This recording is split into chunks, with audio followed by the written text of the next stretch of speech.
Viewers, America में corona virus की तजुर्बाती vaccine का तजुर्बा पहली बार एक इंसान पर कर दिया गया है। दुनिया भर के साइंसदानों की तरह अमेरिकी साइंसदान भी मुहल्लिक कोरोना वायरस की वैक्सीन की तैयारी के लिए सरतोड़ कोशिशें कर रहे हैं। अमेरिकी मीडिया के मुताबिक रियासत वाशिंगटन के शहर सियाटल में कायम तहकीकी इदारे में आज एक रज़ाकार को तजुर्बाती तौर पर कोरोना वायरस की वैक्सीन दी गई। रिपोर्ट्स के मुताबिक वैक्सीन के तजुर्बे के लिए कुल 45 सेहतमंद अफराद ने रज़ाकाराना तौर पर खुद को पेश किया है। इन तमाम अफराद को 1 माह के दौरान 2 मरतबा मुख्तलिफ मिकदार में वैक्सीन दी जाएगी और फिर उसके असरात का जायज़ा लिया जाएगा। National institute of health America के मुताबिक वैक्सीन की तैयारी के लिए पहला मरहला तेज़ी से तय किया गया है, जो कि खुश आइंद है।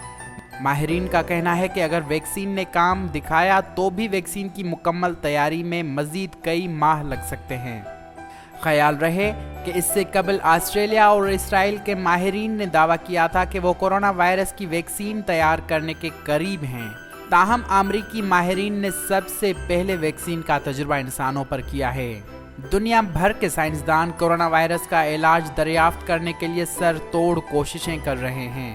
ताहम वैक्सीन की ईजाद करना एक मेहनत तलब काम है, जिसमें आम तौर पर इंसानों और जानवरों पर साल हा साल तजुर्बात के बाद कामयाबी मिलती है, जिसके बाद हुक्काम और मुतल्लिका इदारों को उस बात की तस्दीक करनी होती है कि ये वैक्सीन महफूज और काबिल असर है। इंपीरियल कॉलेज लंदन के माहिरीन के मुताबिक साल के आखिर तक कोरोना वायरस की काबिल असर वैक्सीन तैयार हो सकती है।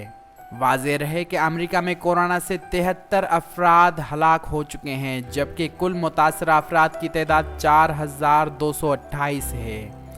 दुनिया भर में कोरोना से अब तक 1,79,000 से ज़ायद अफराद मुतासर हो चुके हैं, जिनमें से 7,098 अफराद की मौत हो चुकी है।